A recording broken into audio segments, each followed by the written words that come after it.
Shalom saudaraku yang dikasihi Tuhan. Kembali kita mau belajar lagi pelajaran The Secret of Judas. Kita sudah masuk ke dalam ayat yang ke-11 saudaraku.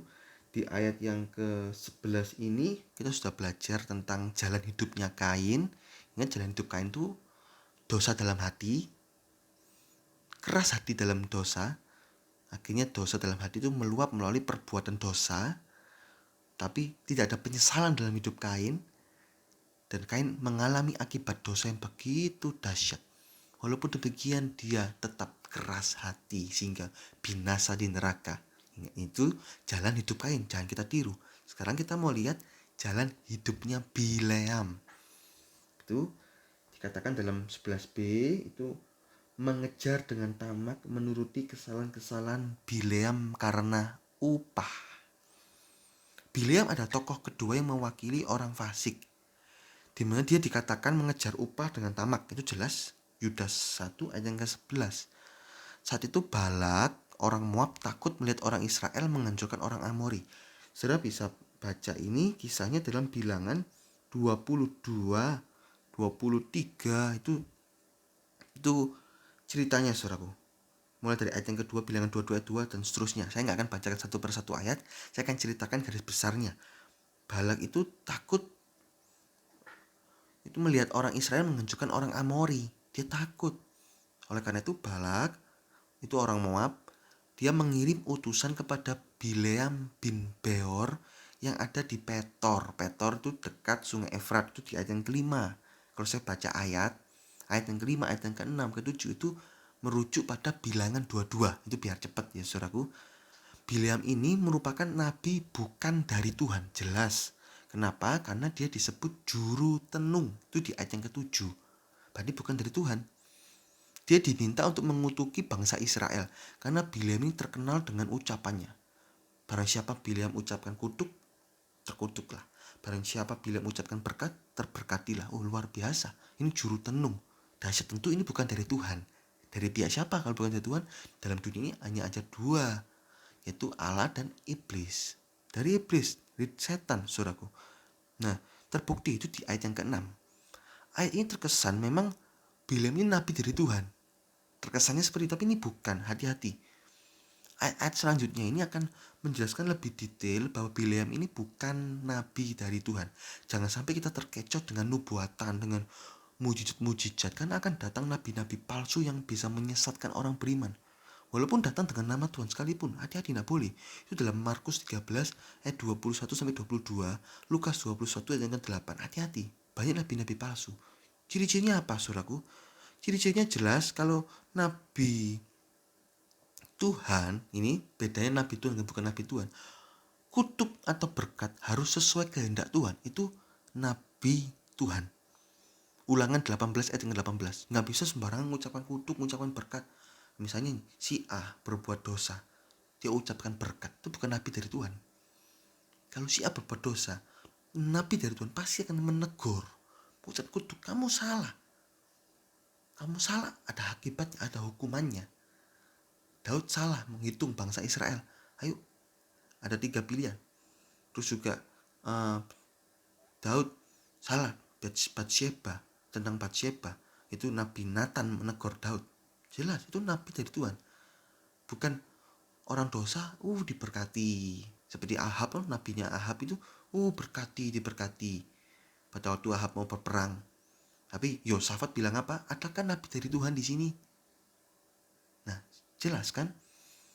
Itu harus dari Tuhan. Nggak bisa mengucap berkat-berkat aja atau kutuk-kutuk aja, nggak bisa. Nabi dari Tuhan tuh ada berkat dan kutuk dan seimbang. Kamu berbuat jahat, kamu dikutuk, ada hukuman. Kamu berbuat baik, hidup suci, kamu diberkati.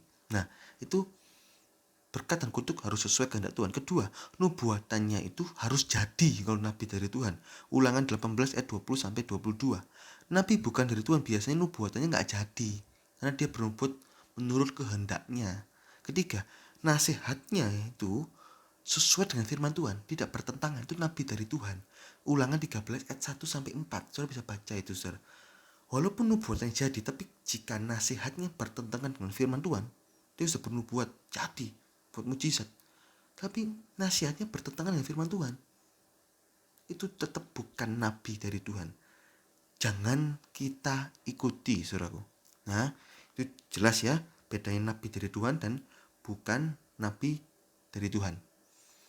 Kemudian, saudaraku, para tua-tua Moab dan tua-tua Midian datang membawa upah penenung. Jelas ya, ayat yang 7, upah penenung. Ini jelas. Bileam juru tenung, bukan nabi dari Tuhan. Bileam yang mendengar permintaan mereka, melihat upah itu, wah, karena dia cinta uang, dia tergiur, saudaraku. Bileam menyuruh nabi-nabi ini, tua-tua Moab dan tua-tua Midian ini bermalam satu malam, dan Bileam alasannya apa? Aku akan tanya Tuhan, sehingga aku akan memberikan jawaban besok apa yang difirmankan Tuhan kepada saya. Itu kata Bileam. Dan menarik, saudaraku, perkataan Bileam ini ya, seolah-olah dia itu nabi dari Tuhan, padahal bukan. Jelas di sini Bileam mencatut atau menggunakan nama Tuhan dengan sembarangan tanpa ada Tuhan di dalamnya. Bileam berkata, aku akan tanya sama Tuhan. Padahal ini bukan nabi dari Tuhan. Tapi Tuhan itu berfirman loh kepada Bileam. Ajaib. Tuhan penuh kemurahan. Dia berfirman. Ayat yang ke-9 sampai yang ke-11. Tuhan memperingati Bileam agar tidak mengutuki bangsa Israel, karena dia adalah bangsa yang diberkati Tuhan. Itu ayat yang ke-12. Bileam menurut perkataan Tuhan, sehingga menyuruh pulang para tua-tua tersebut. Nurut, tapi hatinya gak nurut. Hatinya, aduh, itu upahnya banyak gitu, saudaraku. Nah, Balak melihat hal ini, kok ditolak? Balak meningkatkan upah penenungnya. Dia mengirim orang lebih terhormat lagi, memberi upah yang sangat banyak. Itu bilangan 22 ayat 13 sampai 17. Bileam nampak dari luar tuh nolak. Walaupun kamu memberi banyak pun, tapi hanya perkataan dari Tuhan yang saya utarakan. Itu kalimatnya, sekalipun Balak memberikan kepada aku emas dan perak seistana penuh, aku tidak akan sanggup berbuat sesuatu yang kecil atau yang besar yang melanggar titah Tuhan Allahku. Padahal hatinya menginginkannya. Itu ayat yang ke-18. Nah, kalimatnya terkesan bagus, tegas, menolak. Tapi hatinya ingin. Terbukti apa? Bileam tidak menyuruh orang-orang terhormat itu pulang, melainkan menahan mereka satu malam agar Bileam bisa bernegosiasi dengan Tuhan. Nah, akhirnya apa? Tuhan mengikuti permintaan Bileam. Bileam diperbolehkan pergi, tetapi hanya melakukan apa yang difirmankan Tuhan. Ayat 19-20, karena Tuhan tahu lebih dulu Bileam ini hatinya sudah jahat. Istilah, aku akan menunjukkan kemuliaanku. Walaupun kamu mereka-rekakan yang jahat, tapi aku sanggup, karena aku Allah yang sanggup mereka-rekakan yang baik. Itu, saudaraku. Bileam kemudian pergi bersama pemuka-pemuka Moab. Tetapi Tuhan marah loh. Jelas loh. Mungkin ya, ini gambaran saya buat drama, saudaraku. Justru kamu pergi, tapi hanya yang difirmankan Tuhan ya, yang kamu jalankan. Itu Tuhan tuh agak marah, tetap bilang, kok kamu maksa gitu loh. Ya sudah, pergilah. Seharusnya orang kalau ngerti hatinya Tuhan, Tuhan marah ya Tuhan, ya sudahlah Tuhan, saya gak jadi pergi. Kan begitu. Bileam enggak. Tuhan izinkan, oke, ini upah penenung besar aku akan dapat. Bileam maju. Tuhan, kamu maju sungguhan. Marah Tuhan, marah. Itu di ayat yang ke-21, ayat yang ke-22. Nah, kenapa? Hati Bileam itu benar-benar cinta uang, menginginkan upah tersebut. Tuhan memakai keledai untuk memperingati Bileam. Tapi Bileam gak sadar. Ayat yang ke-23 sampai 33. Ini kasih Allah kepada Bileam. Masih memperingati Bileam agar ayo bertobat gitu. Tapi Bileam tidak bertobat. Dia hanya pura-pura mentaatinya. Oh ya, sadar ya Tuhan. Ya Tuhan, hanya perkataan dari Engkau yang saya ngomong. Saya pulang. Bilang gitu kan. Coba kita lihat ayat yang ke-33. Ini menarik, cerita Bileam ini menarik, saudaraku. Ini lihat ya. Lalu ayat 34, aku telah berdosa karena aku nggak mengetahui bahwa engkau ini berdiri di jalan menentang aku. Maka sekarang jika hal itu jadi matamu, aku mau pulang. Tuhan ngasih ngomong lagi toh. Pergilah bersama-sama dengan orang itu, tapi hanyalah perkataan yang kukatakan kepadamu yang harus kau katakan. Harusnya enggak Tuhan, enggak Tuhan. Tuhan sedih toh kalau saya pergi. Tuhan enggak suka toh kalau saya melakukan ini. Oke, saya enggak lakukan. Kan seperti itu. Enggak memaksa. Oh izin, oke pergi lah ini loh. Maksa, saudaraku. Maksa. Bilang tetap pergi, ayat 34-35. Nah, memang Tuhan izinkan pergi. Tapi seharusnya Bileam paham, ini gak dikehendaki Tuhan. Tapi karena dia cinta uang, dia tetap melanjutkan perjalanannya. Kita belajar ya. Kadang kita tuh, kalau kita dekat dengan Tuhan, ada peristiwa sedikit, kita tahu, oh ini Tuhan gak suka. Oke lah, gak kerjakan. Nah itu yang benar. Jangan maksa, tetap kita kerjakan. Akhirnya hasilnya Tuhan gak berkenan, saudaraku. Nah ini, Tuhan mengizinkan pergi, saudaraku. Karena Tuhan sudah tahu lebih dulu bahwa Bileam tetap mau mengutuki Israel. Tapi Tuhan sanggup, dia berdaulat atas apapun. Walaupun manusia boleh berbuat macam-macam hal. Tapi jika Tuhan sudah memutuskan sesuatu, maka semuanya jadi gak ada artinya. Amsal 19:21. Keputusan yang dari Tuhan tetap terlaksana. Barang siapa yang Tuhan sudah buka pintu, tidak ada satu pun bisa menutupnya. Barang siapa yang Tuhan sudah tutup pintu, tidak ada satu pun bisa membukanya. Itu Tuhan berdaulat penuh. Akhirnya Bileam bertemu Balak di sini. Dan kalimat penolakannya Bileam ini berubah, saudaraku. Coba kita lihat di dalam ayat yang ke-36. Ini 37, 38. Nah ini 38, saudaraku. Tapi berkatalah Bileam kepada Balak, ini aku sudah datang kepadamu sekarang. Tetapi yang akan mungkinkah aku dapat mengatakan apa-apa? Perkataan yang ditaruh Allah ke dalam mulutku itulah yang akan kukatakan. Ya, di sini dalam terjemahan baru terkesan Bileam ini tegas. Tapi coba kita lihat dalam bahasa Inggrisnya. Have I now any power at all to say anything? Apakah aku punya kuasa untuk mengucapkan sesuatu? Bileam ini sudah sadar, dia tidak ada kuasa. Dia ngomong sama Balak, apakah aku punya kuasa ini Balak? Have I no any power at all to say anything? Perkataan yang akan ditaruh Allah ke dalam mulutku itulah yang akan kukatakan. Bileam tahu bahwa ini gak betul.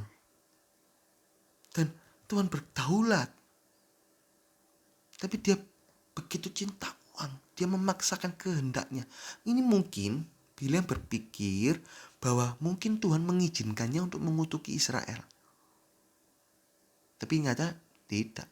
Saat Bileam mengucapkan kutuk itu, Tuhan mengubah kata-kata kutukan itu menjadi berkat melalui mulut Bileam. Itu ayat yang ke-23. Bilangan pasal 23 ayat yang ke-7. Jadi cerita tentang Bileam ini di pasal 22 dan 23, saudaraku. Ini sampai 3 kali Bileam hendak mengutuki, tapi diubah oleh Tuhan. Ayat yang 18 sampai 24, ayat yang ke-3 sampai 9. Jadi 3 kali loh, saudaraku. Kenapa Bileam tetap maksa? Kan dia ingin mendapatkan upah penenung itu. Dia cinta uang. Yudas 1 ayat yang ke-11 ditulis alasan Bileam ini, termasuk orang fasiknya itu tamak akan uang, cinta uang. Tuhan sanggup, saudaraku, mengubah kutuk menjadi berkat. Ulangan 3 ayat yang ke-5, Nehemia 13 ayat yang ke-2, Yosua 24 ayat 9 sampai 10. Jelas itu ayat-ayat mujizat, ayat-ayat luar biasa. Allah sanggup mengubah kutuk jadi berkat. Memang orang beriman gak perlu takut terhadap kata-kata kutukan apapun, karena tidak akan mempan jika kita berada di pihak Tuhan. Ada orang mengutuki, kamu pasti jatuh miskin, kamu pasti mati. Gak akan mempan. Jaminannya apa? Bilangan 23 ayat 23. Tidak akan mempan. Tapi kalau kita di luar Tuhan, ya kutuk itu, kalau ada misalnya orang itu pakai ahli gelap, kuasa gelap, okultisme, ya bisa kena karena di luar Tuhan. Tapi di dalam Tuhan, Tuhan pageri itu. Nggak ada yang bisa mengganggu kita kecuali seizin Tuhan untuk menguji kita. Nah ini saudaraku, Kejadian 50 ayat yang ke-20. Walaupun Yusuf mungkin secara manusia mendapat nasib yang jelek secara manusia, tapi Tuhan sanggup meraka-rakakan yang baik untuk kebaikan bagi Yusuf, juga bagi kita. Ini saudaraku, perbuatan-perbuatan jahat yang menimpa kita sanggup diubah Tuhan menjadi kebaikan. Jangan takut ada orang menjahati kita. Kalau memang kita kena, saudaraku, perbuatan jahat itu, kita rugi. Kita periksa diri. Kalau nggak ada dosa, oke, jalan aja. Tuhan sanggup merubah yang jelek menjadi yang baik. Jika kita berada di pihak Tuhan, apa yang hendak menjadi berkat? Jika kita tidak berada di pihak Tuhan, berada di luar Tuhan, apa yang hendak menjadi berkat bagi kita bisa berubah menjadi kutuk. Malaki 2 ayat yang kedua. Malaki 2 ayat yang kedua dikatakan, jika kamu tidak mendengarkan dan jika kamu tidak memberi perhatian untuk menghormati namaku, firman Tuhan semesta alam, maka aku akan mengirimkan kutuk ke antaramu dan akan membuat berkat-berkatmu menjadi kutuk. Jelas. Hati-hati. Jadi kuncinya adalah berada di pihaknya Tuhan. Sehingga kutuk manapun, perbuatan jahat manapun kita gak akan kena. Kalaupun toh kita kena, itu diizinkan Tuhan untuk menguji kita. Dan saat kita menang atas ujian itu, Tuhan akan mengubah kutuk itu jadi berkat. Akan mengubah reka-rekaan yang jatuh menjadi kebaikan dalam hidup kita untuk kemuliaan nama Tuhan. Nah, apakah Bileam berhenti saat melihat pertunjukan kedaulatan Allah atas dirinya? Bayangkan, ucapkan, kita ngomong A, tiba-tiba Tuhan ubah lidah kita untuk B. Itu kedaulatan Tuhan.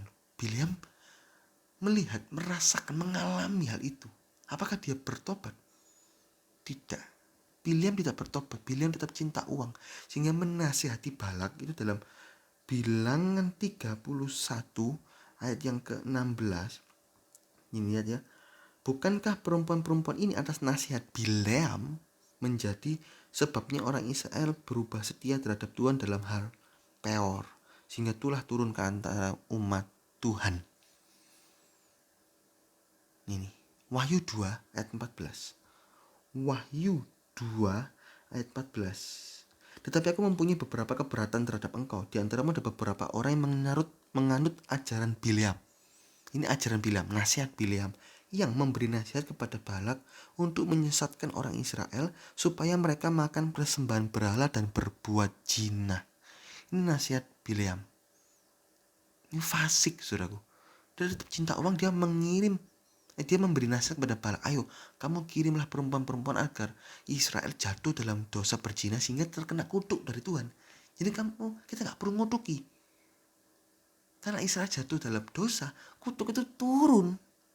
Jumlah yang tewas akibat perbuatan keji ini 24.000 orang Israel.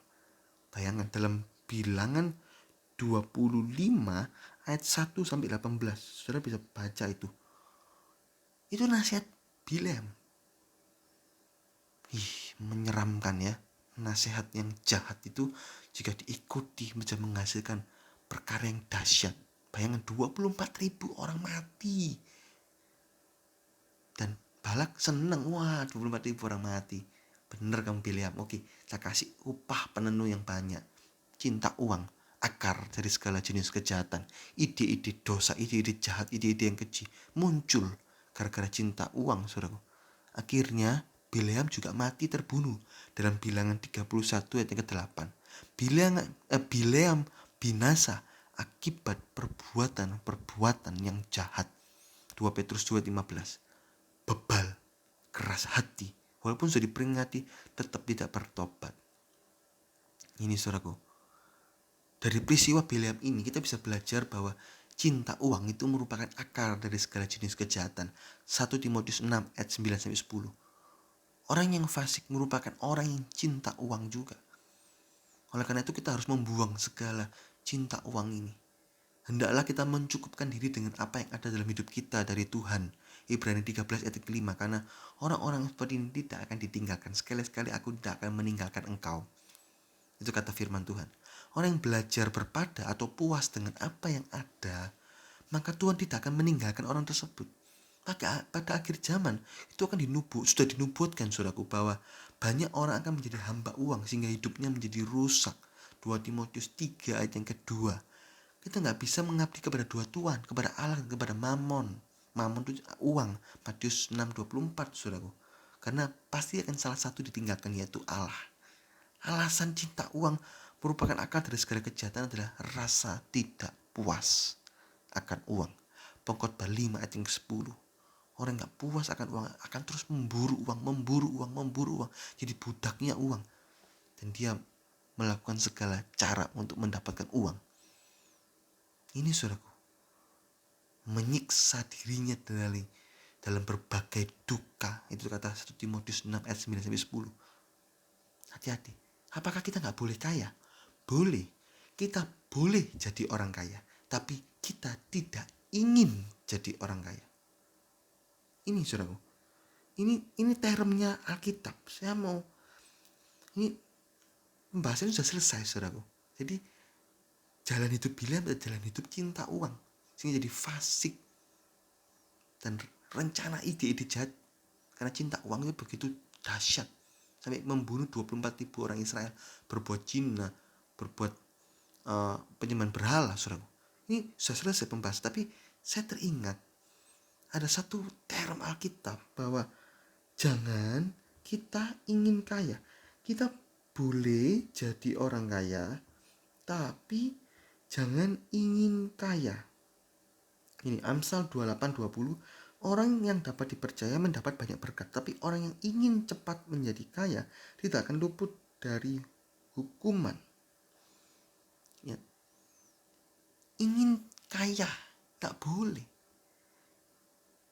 Kata firman Tuhan. Ini ingin cepat menjadi kaya. Kalau kita kaya karena Tuhan, boleh. Tuhan berkati. Bahkan dalam Ibrani katakan, I will multiplying you multiply. Aku akan menggandakan berkat-berkatmu. Itu tentang Abraham. Abraham itu sangat kaya. Itu kata firman Tuhan, Yakub tuh kian lama tambah kian kaya. Bahkan sangat kaya. Itu dari Tuhan, tak apa-apa. Tapi kalau kita ingin cepat jadi kaya, cepat mengalahkan segala cara, itu dosa. Oleh karena itu, jangan ingin jadi kaya. Kita bekerja untuk memuliakan nama Tuhan. Kita bekerja dengan sungguh-sungguh. Kita ingin meningkatkan omset mungkin 30% per tahun. Kita ingin untungan sebanyak mungkin. Oke. Dengan halal, oke. Dan saat Tuhan memberkati dan kekayaan itu menjadi besar, pakailah kekayaan itu untuk kemuliaan nama Tuhan. Tapi kalau kita sudah set pikir kita, aku ingin jadi kaya, aku ingin punya mobil mewah, aku ingin punya rumah besar. Itu ada mindset yang akan membuat cinta uang itu meluap dalam hidup kita. Sehingga kita bisa melakukan segala cara untuk mendapatkan itu.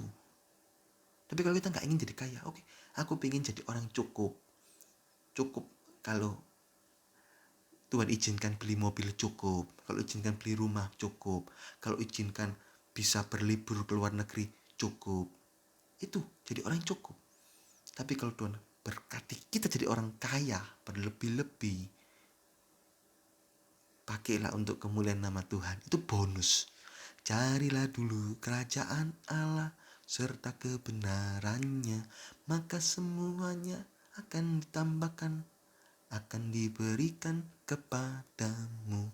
Itu, cari dulu kerajaan Allah. Jangan ingin cepat jadi kaya. Jangan ingin kaya saudaraku di luar Tuhan. Kalau saudara kaya di dalam Tuhan, oke.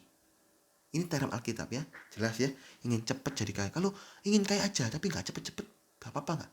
Ya kita kepingin Tuhan, aku ingin dapat gaji misalnya 2 kali lipat dari gajiku sekarang ini. Aku ingin dapat gaji. Tapi tujuannya apa? Tujuannya ingin mencukupi keluarga, ingin juga bisa memberkati orang gitu. Karena saya punya tanggungan Tuhan, adik saya bisa kuliah. Nah, Tuhan akan berkati saudara. Karena tujuannya betul. Tapi kalau saudara ingin kaya, punya rumah mewah, punya mobil Ferrari, punya aku ingin plesir ke luar negeri, ingin punya jam tangan mewah, ingin punya tas-tas mewah. Nah, itu jahat. Ini Amsal tadi mengatakan seperti itu. Ini. Tapi orang ingin cepat menjadi kaya tidak akan luput dari hukuman. Puji Tuhan. Tuhan Yesus memberkati.